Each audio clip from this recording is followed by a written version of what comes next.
The information on this podcast is for informational purposes only and should not be considered professional mental health advice. Assalamu alaikum, everyone. Welcome back. And today we are recording episode on Ramadan and what the month of Ramadan is going to bring for us. And we're going to share our own personal experiences and what we are looking forward to it. So I want to go ahead and get started by asking my two co-hosts and about the things that they are looking forward to in this month of Ramadan. So what are some things that you guys looking forward to in this month? For me, honestly, I know it's not the beginning of the year in the Islamic calendar or otherwise, but I always look forward to Ramadan being like a spiritual reset for me. And, this is a time where, it's the month of the Quran, and it's a time where you really try to get, at least for me, as close as you can to the Quran, trying to get rid of at least one bad habit and develop a new habit that you can hopefully continue, whether it's if you are not praying, starting to pray. If you're not, if you are praying, doing like a sunnah. If you're already doing a sunnah, trying to maybe do a couple more sunnahs or incorporating night prayers and stuff like that. So for me, it's more of like trying to cleanse myself spiritually and physically as well. Yeah, I think that's the same thing for me as well. Except I feel like every Ramadan I try, it's almost like a New Year's resolution. I take on a lot of things, and then I'm like, okay. And then during the month of Ramadan, I'm like, okay, you know what? Just focus in this one area. Mm-hmm. So this year too, I feel like that's what I'm doing. I think, like Abshara said, for me, it's a spiritual cleansing and it's a reset. At the same time, it's also Ramadan is like the month that I am the prime, like the example Muslim, mm-hmm. And I try to keep that same energy throughout the year.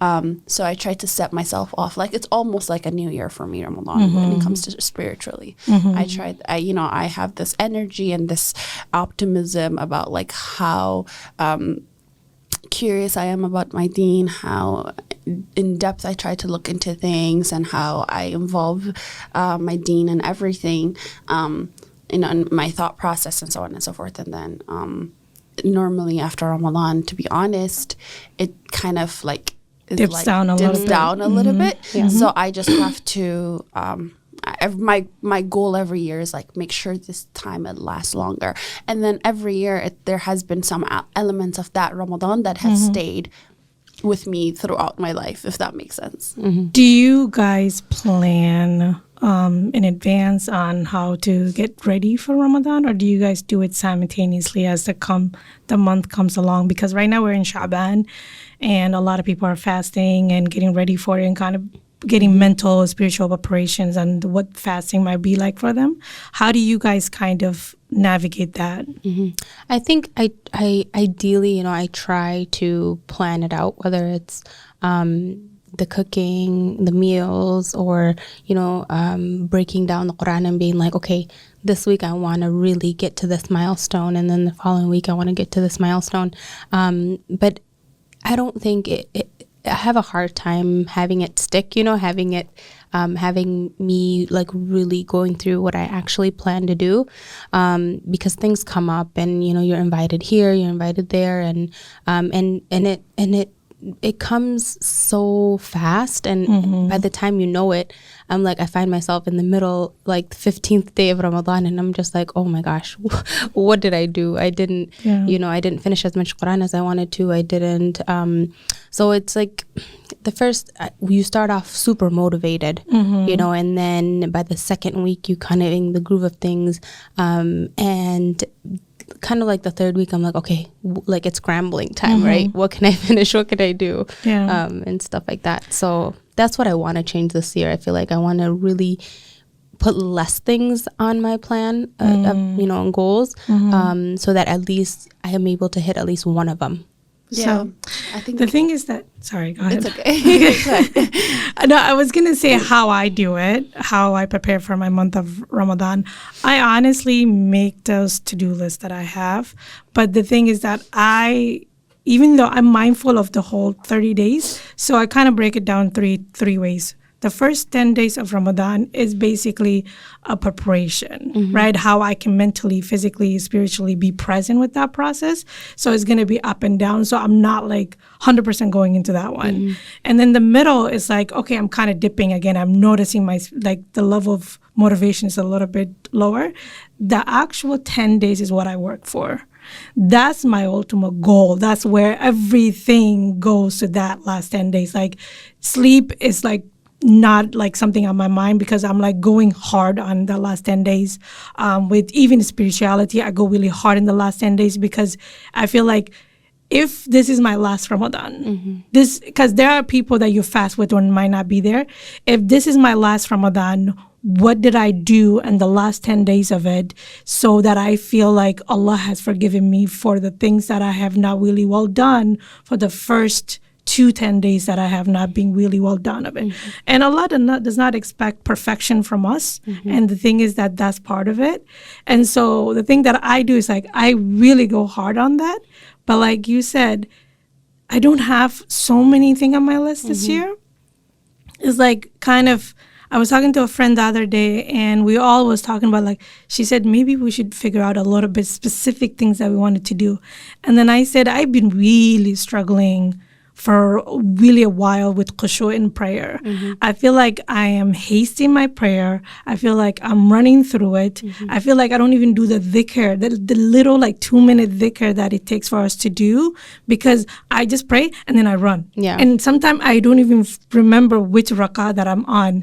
And then so I have to do the last, sujood in order for me to recover because my mind is like going 3,000 miles while I'm praying. And I think I'm praying to be mindful is the one thing because I feel like if my prayer is not in order, I don't think everything else matter.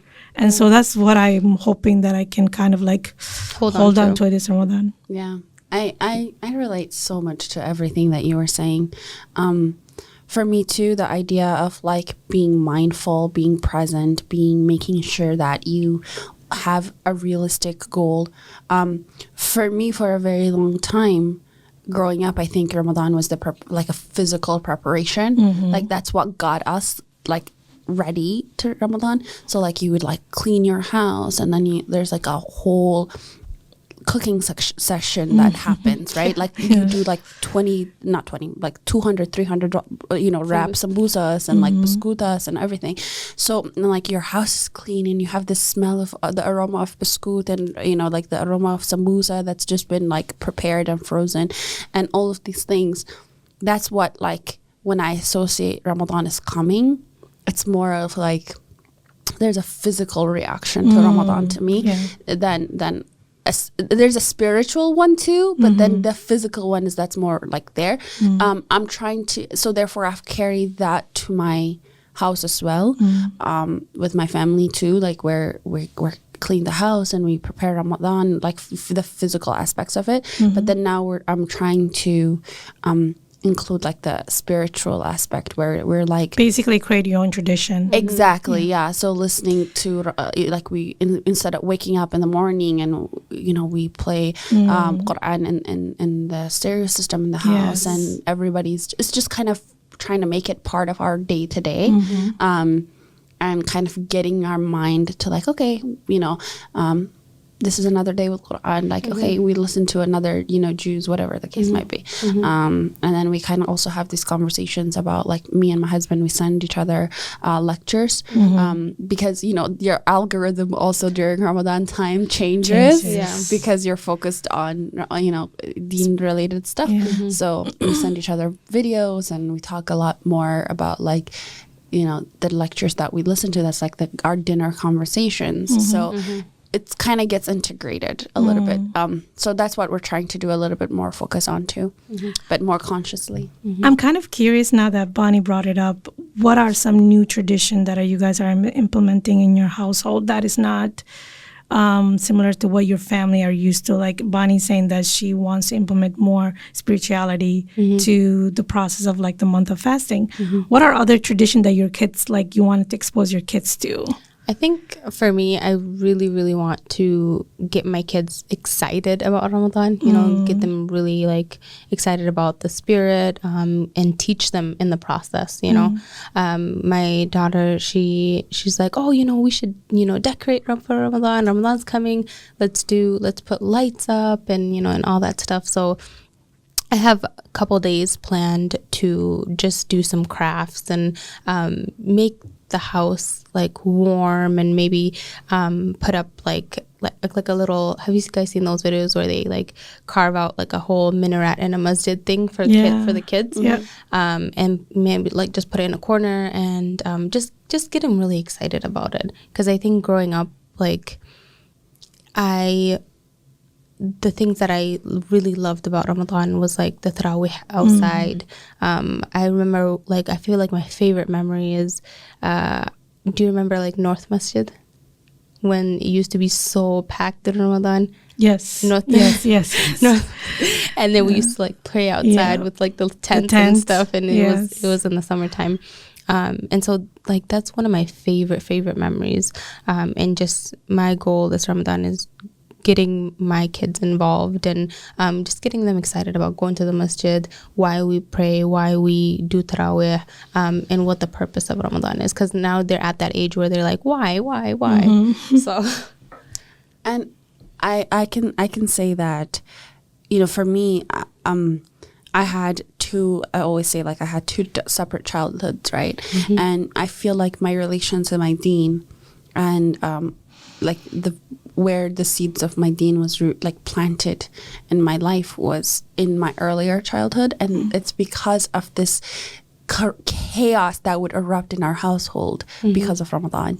And it's like I said, the physical aspect of like my mom cleaning the house and like putting new curtains and new, you know, shitas and like new decors, and my dad going and getting like new stereos, like whatever, you know, like, and you just feel the excitement in the air. And then I think also making sure like you're getting your kids, like Abshiro said, where it's like Ramadan's coming, oh my god, Ramadan's 2 days away, 3 days away. And then when it is there, kind of making sure, like my favorite time was either iftar or going to Tarawih, going to Tarawih, because back home, the masjid was in Mercato, and the one we went to anyway was in Mercato, and Mercato is like the biggest market in America, in Africa, and the biggest open market in Africa. And imagine that big open market having some samosas cooking and like all the smell of good, and everybody looks like you, because all the Muslims look like they descended in that space when you're little. Everybody covers too in Ramadan, so and so I like the unison aspect of it. Ramadan tastes so good and feels so good when you're back home or when you're like in a Muslim country. So I think getting that made me have love for the deen. And I think I can honestly say, like, the second part of my childhood, where my little sister grew up in, she didn't have that, because Ramadan in our family was the fasting aspect. There wasn't a lot of excitement. We did samosas, we fasted, we washed dishes, we went to masjid, came back, khalas. So she didn't have that, like, you know, early childhood experience. Early childhood experience. It almost makes it more like ritualistic versus like spiritual. And stuff like that. So something kind of like a to-do list. You know what I mean? And for her, it was mostly about starving. Like, you know what I mean? Literally. Like, so she didn't have, and I honestly like feel like the reason why she feels she might not have the same like beautiful like excitement about Ramadan as I do, you know, about it, is because of that difference. Like I got to experience like what got me through the second half was the first half, if that makes sense. And hers that was the only thing. So I know that what it feels like to, and what the outcome could be if you don't have that with your children. So that's what I'm trying to do. My kids are a little too small, they won't understand, so I won't be doing the whole like decoration thing, but like I'll be like, here's new clothes. They like, you know, Nafi's into new but I clothes. think kids, you know, they're so, even though, you know, they might be young, they're so attuned to like your attitudes and energy and stuff like that. And so I think for this Ramadan, even though you're tired, even though you're hungry, just kind of like holding yourself back and kind of being as excited as you were, as bubbly as you were, because then they don't, you don't want them to associate that mom is tired, mom is, you know, not as excited to play with me because of Ramadan. You know what I mean? So that's actually a good point. And I think the biggest aspect of it, for me, I would say that Ramadan was similar, like for all of us in many aspects of it too. I think it changes over time as the older you get. Those attachment that you have kind of minimize, because everything in the US just feels so mundane and doesn't have similar excitement unless you are one of those individuals who are very excited, very like looking forward to planning. And I know some people who actually does that for their kids. They go all out for it. But it's kind of noticing that and hearing you guys talk about and changing those tradition and kind of implementing that into your family. It's something that I feel like it's always good for all the families to have. But my other question for you guys to also is to kind of like, what is the difficult aspect of Ramadan when you are kind of, if you can think about it, like what was the difficult thing about Ramadan that you're like, this is just getting too long for me to kind of deal with it? Is it the food? Is it the multiple things that you're running after? Is it the coffee? What is it the difficult? Is it like the interactions? I think for me, like my biggest hurdle, I would say, to my spiritual development and kind of, I feel like getting the best of Ramadan is the whole cooking aspect of it. Like if I could like outsource all that, I feel like I would have the best Ramadan, because you know you are probably cooking from like 2 hours a day, right? And if you haven't prepared your sambusa or whatever, that's a whole ordeal in itself. And by the time you're done cooking, you can't even like stand in tarawih and fully be present and pray, because you're just so tired and exhausted from the cooking and all that stuff. And a lot of times I feel like it falls on our shoulders. And my biggest thing this Ramadan is trying to find ways to, you know, get help, or, you know, trying to put that through a system somehow, so it can make Ramadan less about cooking and more about the spirituality and Quran and stuff like that. Yeah. I mean, that's the same thing for me too. But I'm going to keep it a buck. I think for me, the food part, it's very hard. The first 5 to 10 days, I have, or, you know, high metabolism, so I'm consistently snacking all the time. And my coffee, my God, I get like migraines if I don't drink coffee. So my body. And you work from home, right? Well, now I do, and that's also the other hard part is that before, actually, like as soon as like 3 years ago, I used to work very physically demanding jobs where I had to, like in hospitals, I had to go to like, you know, like 8 floors a day, walking up and down, right? And it's not just me. There's a lot of people that work in different professions that are. They're physically exerting themselves.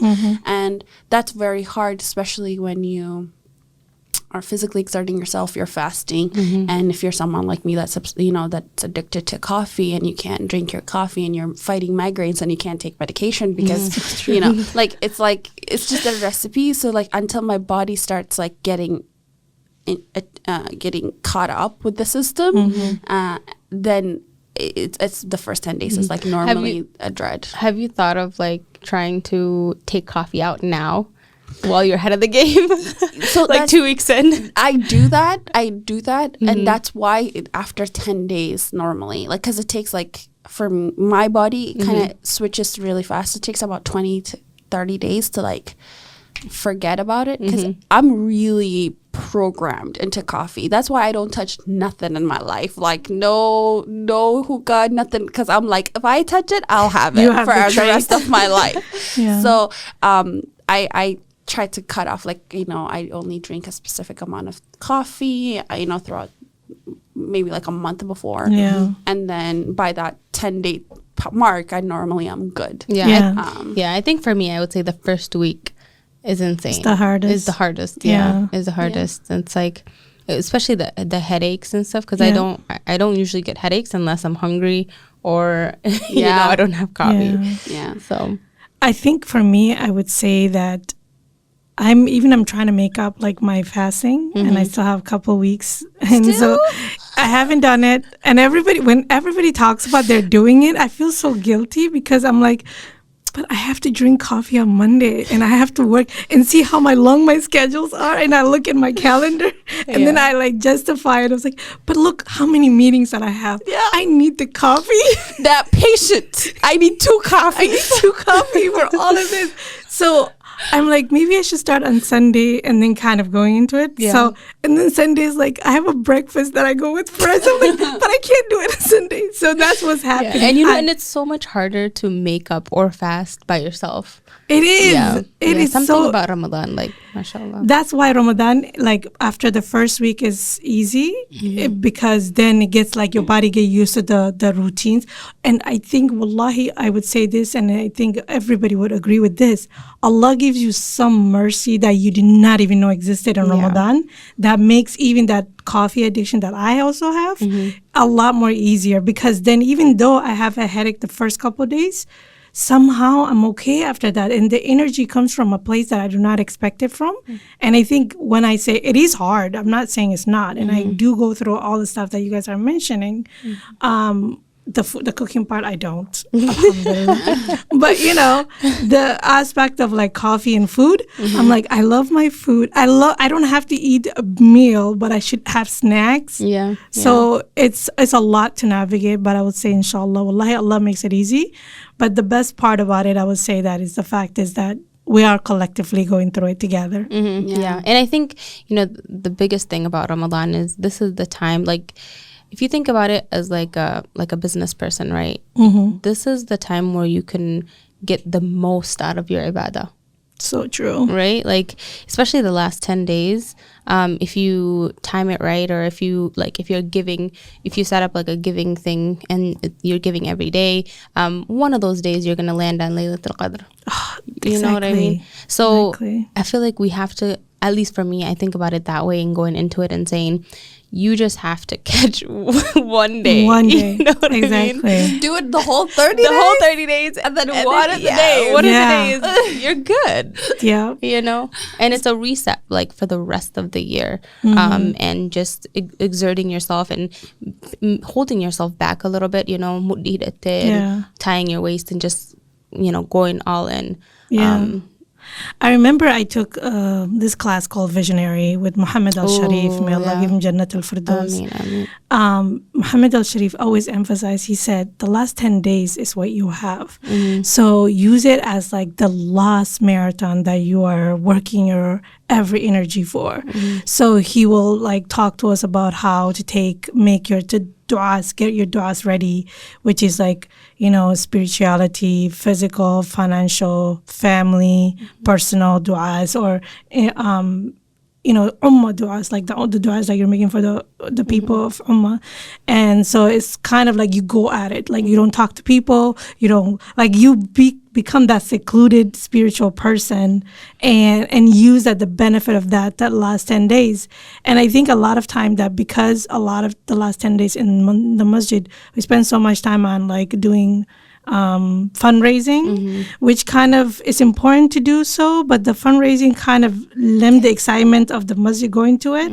And I love that how there are some masjids that have one night of fundraising, not every single night, so people can enjoy the experience of it. Like, okay, I know I'm going to be donating the 27th night, so I'll bring my money then, right? Yeah. And versus like every single night and kind of, getting like those negative experience away from it, because I think it's part of it. Donating and taking care of our ummah is something about our religion that we have to do in the month of Ramadan.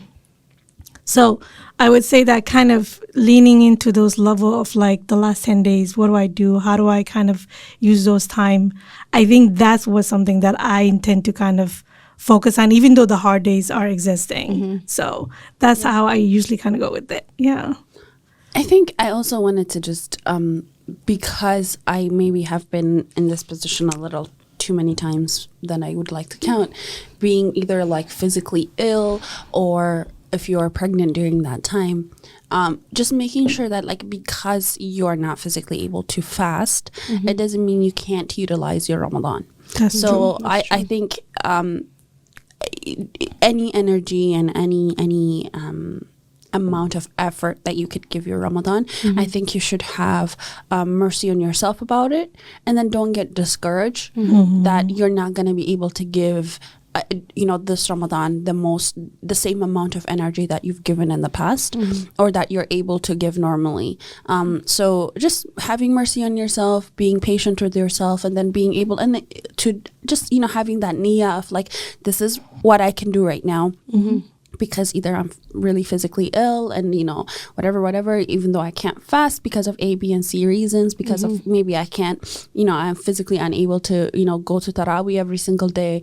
This is what I can do. And then just making sure that Allah is not a human being. Allah understands. Allah knows what you're going through more than you. You know? Yeah. So just making sure you have rahmat on yourself, having mercy on yourself, and then also understanding other people, to have mercy on those people. Stop judging. You see a person not fasting, you don't know what's going on with their health. You see a person not in Tarawih, it's okay to ask, right? Hey, I didn't see you in Tarawih, but don't judge. And I think I think that brings up a good point where like a lot of times you hear people that say like, oh, Ramadan Muslims or whatever. You don't know that, this person's Ramadan could be the Ramadan that changes their life. Right? That brings them around. And if you see somebody that, it's different or whatever that you haven't seen in a long time, encourage them. You know what I mean? Like take them in. And then the other thing I'd really like to say is that all of the things that we love about Ramadan, the family time, getting excited about it.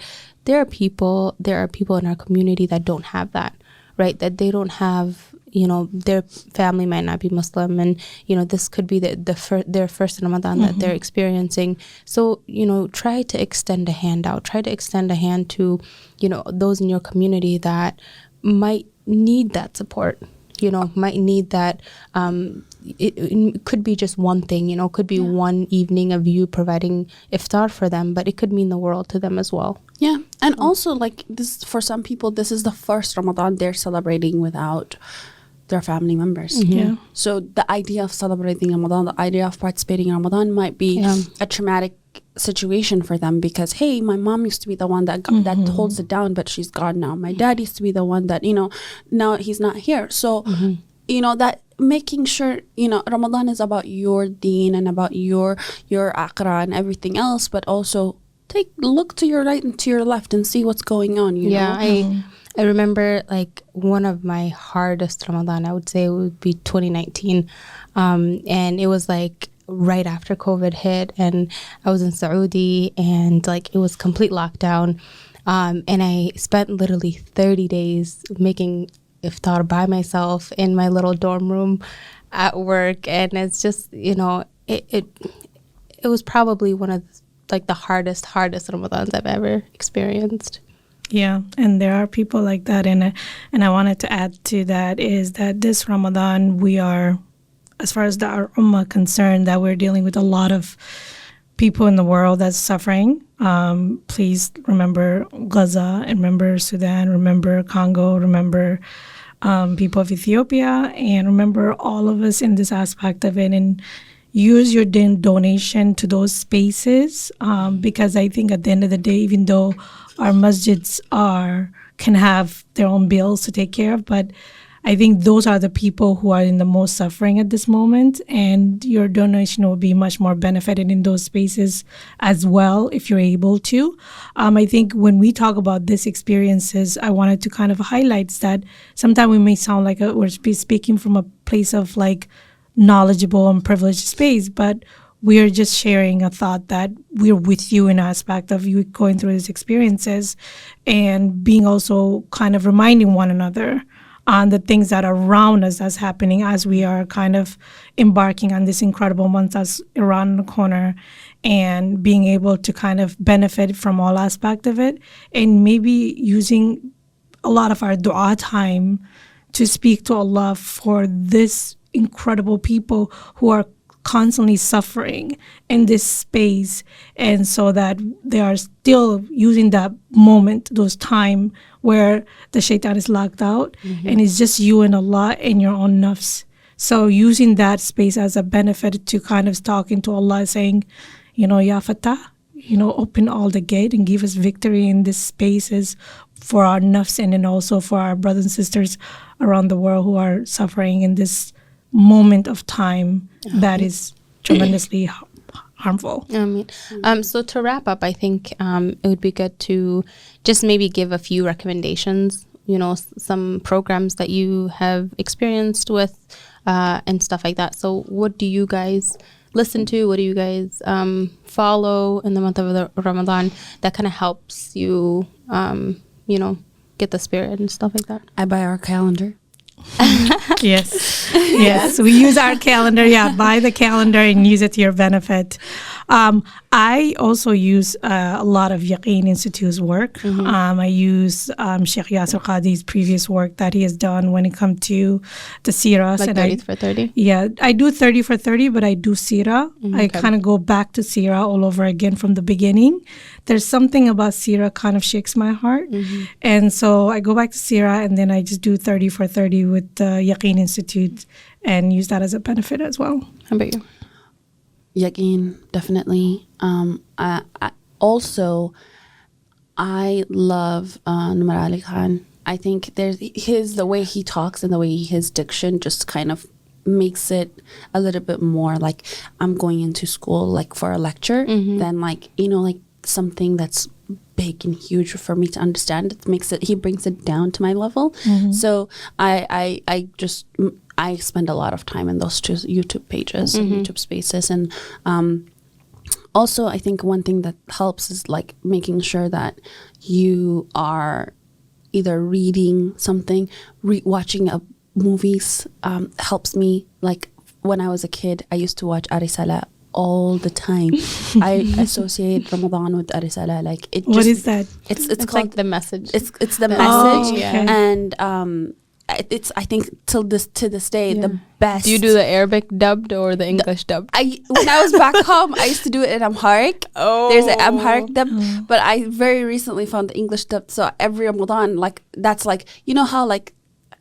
I don't know if I'm supposed to make this equivalence, but like how like Adi people, they watch Home Alone during Christmas. Yeah. But for me, this is it's relatable. It's relatable. It makes me think about the ummah, and it makes me think about how far we came, and makes me think about the sacrifices that were made so that we're able to. So Arsala and like the story of Yusuf and like I watched these movies that are very rooted in Deen and that are about like our ummah and the Sa'ab and stuff like that. Yeah, I think that was like in Saudi, that was like my highlight. I would get my like little food, and it's really hard to cook for one person. It is. I don't know how you do it. I don't know how I do it. I go to my sister's house. Yeah, so and then I have a people on roster that I go to their house. People who sympathize with the single people. They're like, come over. Yeah. So I would like get my little one sambusa and like the fool or whatever, and then I would watch one episode of the Yusuf series, like one episode a day. That was like my highlight. Oh, that is so cool. So now there's a lot more actually. There's this there's Islamic movies app or something like that. It's like Netflix and stuff, and they have this movie called Bilal, and they have Ibn Arabi. Yeah, so all the Ibnus, they have a story about them. Sorry, all of them. Yeah, all of them. No. But I do wanna say one thing about Bayina is that that's probably one of my favorite like tafsir programs that are out there. And you can get the Bayina app, and you can follow whether you want like Quran or Arabic. And because this month is the month of Quran, that's one thing that you can tap into and just do one ayah, one tafsir a day, and you would really change your life. So. And also, just speaking of Quran, there are now I'm noticing a lot of online classes that you can take if you're trying to perfect your Tawheed and like learn a little bit more, even just even the diction of Quran, the understanding of Quran, like the translate. Sometimes yes, there is YouTube videos that like translate the No, you need a Quran word teacher. by word, Yeah. but you need a teacher, and there are people that are in Islamic studies and stuff like that, and they're very, very inexpensive. So think about that. Maybe if you're someone that likes something that's more structured. Yeah, we just started that for Madia, and she's getting used to it now. It's like one-on-one classes, and she's really benefiting. Is that in a group setting or No, just one-on-one. Oh, okay. Yeah, the teacher's overseas. They do like weekly Zoom twice a week. She goes in and they do the lesson. That's good, mashallah. Yeah, and you can start with like the very basic. We started with alif, and you'll get all your tajweed, and then after that you can go into Quran and stuff like that. So Yeah, it is the month of the Quran. yeah, All right. we do like that. So, well, thank you so much for sharing your experiences, ladies. And we're very excited about this month of Ramadan. And I hope everyone who's listening to this benefit from this experience. And may Allah reward and accept your du'as and prayers in this process. May Allah even expand your heart and your mind in this journey that you're going to be taking on. And remember the ummah in your process of worshiping. Ameen, ameen. So thank you. This is Difficult Conversation. Assalamu alaikum. Wa alaikum salam. Join the conversation in the comment section or on our social media pages. We do not have all the answers, and our biggest goal is to kick off the conversation and get it started. May Allah subhanahu wa ta'ala accept our efforts and use us for catalysts of change.